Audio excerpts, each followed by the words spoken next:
Welcome to Winning Mood, short, sharp, strongest SuperCoach and punting advice for the NRL week ahead. A special week this week, Magic Round, round 10. I'm Jacob Winn from the TryPod. He's Tim Moodie, the 2021 SuperCoach champion. We're live every week, share with each other and our audience as much NRL knowledge as we can, mate. How excited are you for Magic Round? You reckon your boys can win Blockbuster of the season? I am excited. I'm excited, but the fact that it's going to be raining and the wet sort of dampening my excitement a little bit, but I'm going to still try and be excited. I'd love to be up there in Magic Round, but I'm glad I'm going next year, not this year. I don't think I would have liked to have been there in the rain all weekend. I'm a bit of a sook when it comes to getting wet.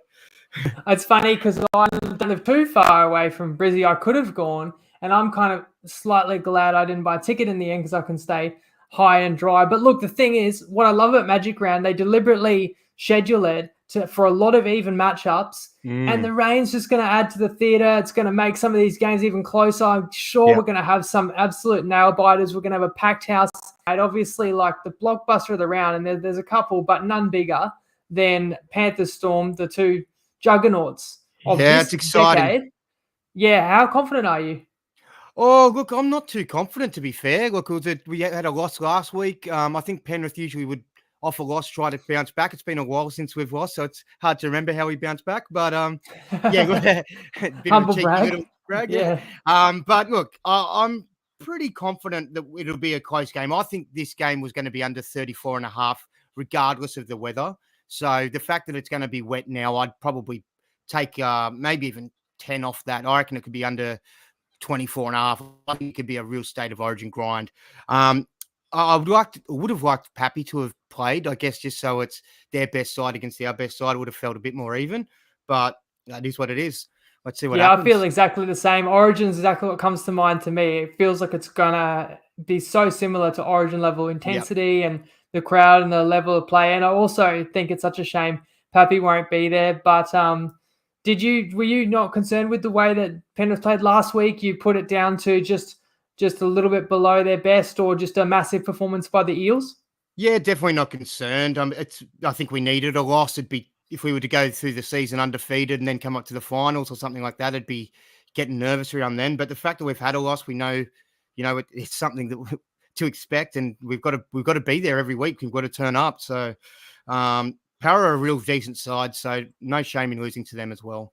No, they've already got a win down in Melbourne too, so they've got some prized scalps.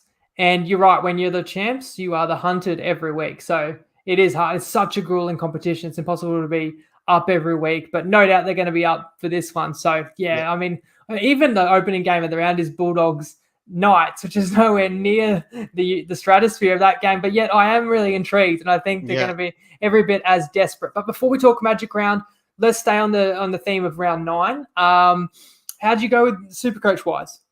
Good. I had a really good week, actually. It was surprising because Thursday night I started terribly. I had Katoni Staggs for a 14, Tass for a 24, Cody Walker only got 47. It was looking pretty grim, but later in the week I had quite a few big performers in the hundreds. We've got Grant, we've got Munster, we've got Garrick. Basically, May's 4 points off a ton as well. Tedesco, and then Hines with a smashing 185. I captained Pappy like most of the crowd here. I'm been beating myself up most of the week that I didn't have the foresight to go elsewhere just because it was such a popular captain. I think because there was so many nice captains last week, it would have been a great opportunity to fade the crowd. Teddy or Hines are probably ones that I could have done with a bit more confidence. I probably wouldn't have gone against Pappenhausen for Munster or Harry Grant, but I could have found Hines or Teddy if I had have probably looked a little harder. I think I was just too stuck on my trades most of the week, so captaincy was a bit of a last sort of thought for myself, and also the bench and that sort of thing. But you're a bit hard done by when Pappy gets injured in the first half, still scores a second try, injured, and injures himself further, scoring the second try. So I mean, had he stayed on, he could have probably put up numbers that rival some of those other guys. Was that Hines? I see 185. Yeah, that's insane. And what a game that was! That Sharkies Warriors game. I bow down to him because he led the way, but they were all gladiators. That Sharks side, the way they clung on. which was great from a punting perspective. A few of our tips, our perfect round was hinging on the Sharkies, and I thought it was all going to go up in smoke, but they hung on. So I was very pleased to see that. Mate, before we talk like strategy, I also wanted to ask you in general, because you brought up the weather. It's going to be, very tough conditions. How does that actually affect scoring? Does it help certain positions? Does it hinder others? And how are you going to factor it into your decision making with either trades or your lineup? I think generally, as a rule of thumb, it really hinders SuperCoach scoring.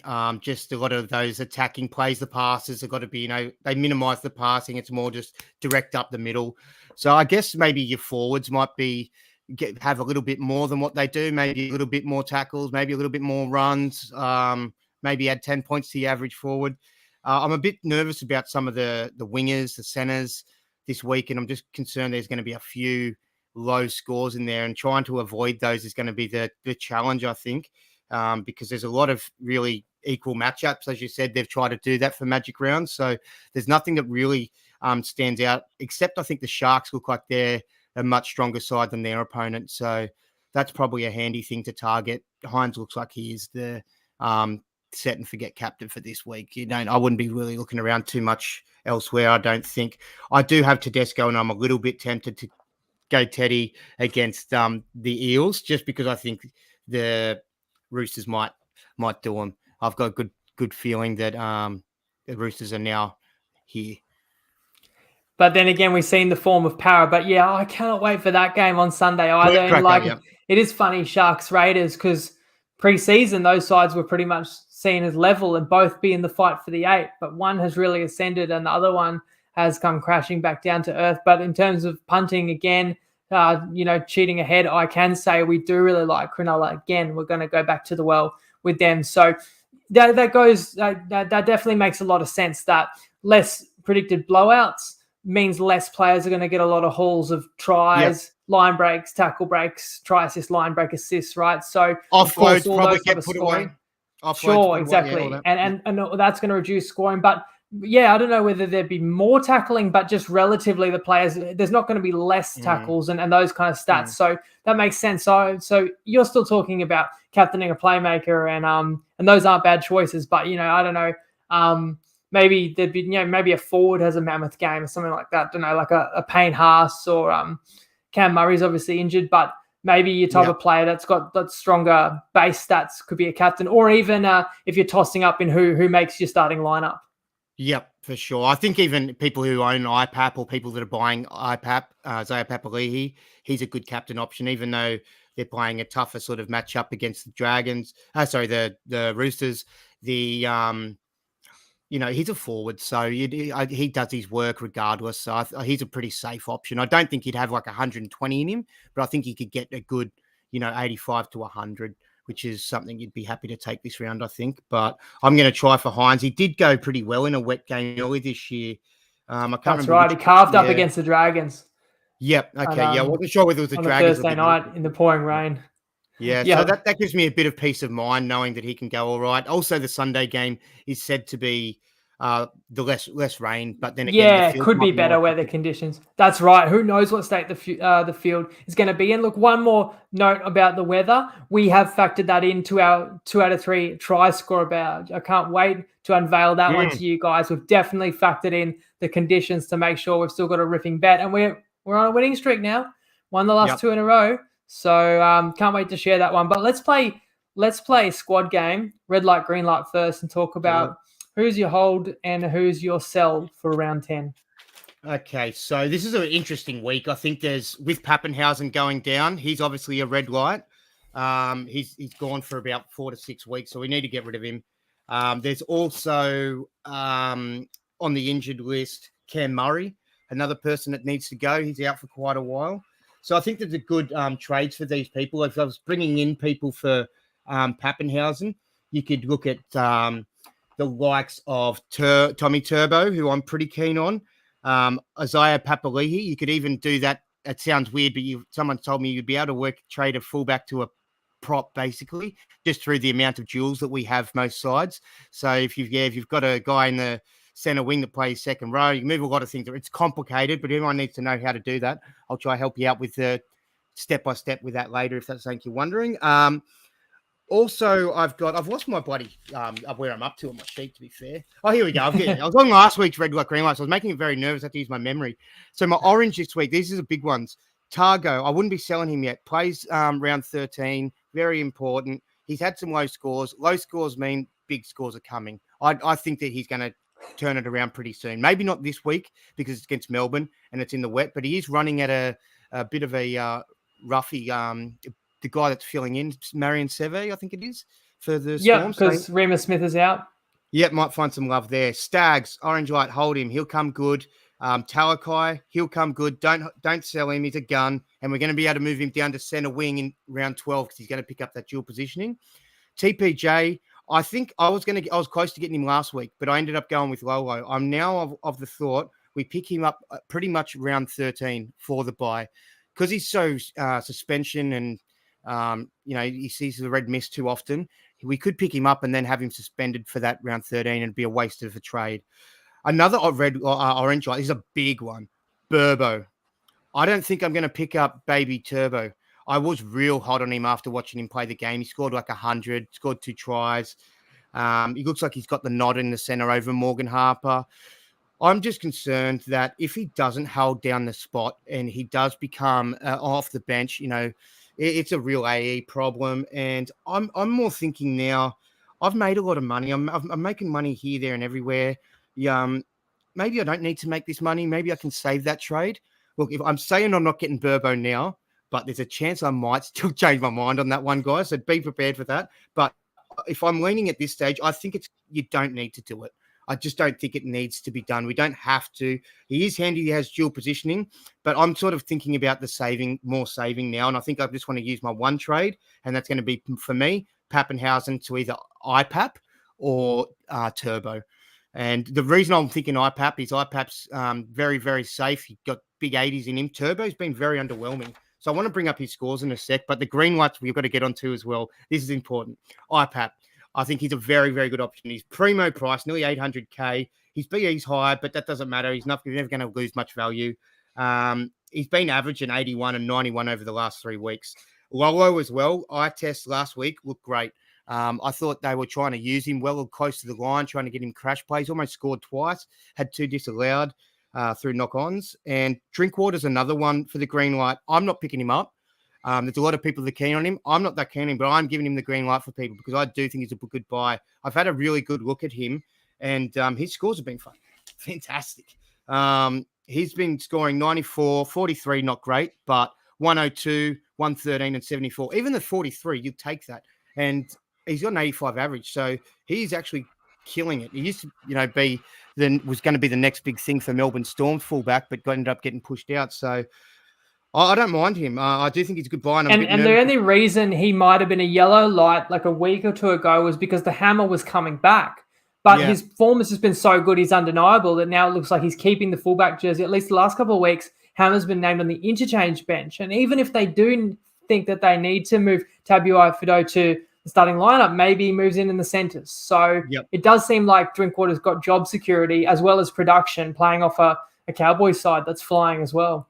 And the big one is Drinkwater's going to be playing round 13 for us in the buys as well. So if anyone does pick him up, it's going to be a scary number that a player that I don't have, because I think when it comes to the buys, you want to be picking up quality players that are scoring well consistently. So if I have 13 players against your 13 players in the buy, but mine are all, 10 of them are guns and you've got 10 average players, I'll probably still smoke you by 400 or vice versa. Sorry to make me the one that's going to smoke you. You'll probably smoke me. That would be the case if we played each other. That's for sure. Just an example. But also big names. The most probably important, if you don't have Hines, big green lights, you have to get him. You have to get him. He's going off. He's the man. He's back at fullback now. Will still be scoring as well, if not better. And also the one I'm keen on that I don't have is Turbo. So look, I'm probably going Turbo or IPAP. It's a big flip of the coin. IPAP is going to be running at Sammy Walker, which is juicy. And he killed it against Olakau'atu when Olakau'atu ran at Sam Walker. So I think IPAP could do similar. But Turbo, his scores have been okay, so Turbo's had 62, 33, 66, 87, and 78. He averaged 140 last year. So he's well off. But then again, I'm one of those guys that when people are low, they're high ones that get due to come. So I'll probably go Turbo only because he's got that ceiling where he can potentially score 200. But the crap thing is he's got Origins looming. IPAP's not affected by that. He'll only miss the round 13 because he doesn't play that bye. Whereas Turbo team plays the 13 round, but unfortunately he'll be playing State of Origin and may miss the game after because of recovery. So it's tough. It's really tough, but you got to trust your gut on those ones. One other thing I will say is keep an eye on the Roosters. They've got a ridiculously tough draw. So you might have some, be careful when playing Roosters players in the next couple of rounds and maybe not buying them as well. Yeah, they're playing Parramatta, Penrith, Cronulla, the Raiders, which is easy, but then Storm, Para, Penrith again, and the bye. So they're basically playing Penrith and Para twice, the Storm, and then they've got a bye where they don't play. So it's Roosters not looking like great options. No, that's a murder as well, especially if you think they can make top 4. I bet them to win the comp a week ago, thinking I was buying at a low point, 14-1. But yeah, they've got a lot of work ahead of them. They've got to start this weekend. I think this will tell a lot because you've got to beat the type of teams that are above you if you're going to climb. Speaking of the game against the Eels, that's the one which some people already knew will be the jersey giveaway. So comment the final try scorer in Roosters Eels and the minute that you think they're going to score. I got one question for you, Tim, but it's a one-word answer. Red, green, or yellow is your only answer. Cody Walker. Green. Okay, you've been saying Walker, so you're sticking with him. I've got him. Maybe I turn him into Hines, I'm not sure. But we better reveal the 2 out of 3. It's not even a 2 out of 3 try scorer. It's even better than that. Timmy, take it away. We've got 2 out of 4. That's what Jacob does for you. He's a good negotiator. Got to chat to Toppy, and because it's a little wet, we only need 2 of the 4, and we've got some big boys. We've got Ola Kawato and Colin Matangi. They're Jake's selections. I really like them. I was pretty close to nomming those ones up and sending them through to you, but interesting that you've sent them through to me as your selections. Love it. And I've got Joey Manu and Talakai. I think they're individualists. Talakai in the wet will be more encouraged to hold the ball and run rather than make that extra pass to the winger, I reckon. And I think he'll crash over. This is his week he's due. So I'm pretty confident with Talakai. I know we only need to get one more of the other 3. So that's amazing for $2.50. Yeah, on the pod, if I start to talk about kind of my or our favorite tips for the round, I mentioned the Sharks for 4. So you like Talakai, and not only is he an elusive outside back, he's got that power element which could help in the wet. Then we take another player playing Sunday when it could be slightly drier. Still a powerful athlete in Manu. We like South Sydney, so that's our other best bet. And we're playing South Sydney -3.5 as a second half line, but we think they will bounce back from some very patchy form this week and play a Warriors side that is got to be reeling. We already referenced how they fell apart and couldn't beat a 12 and at one stage 11-man side. So they could be in disarray. But even if, let's say, Warriors and Bunnies both turn up to play, I would still expect the Bunnies to get the result there. So let's take Colin Matangi, a guy who could be an Origin bolter and another powerful edge forward that could barge over. And similar story with Ola Kawatu.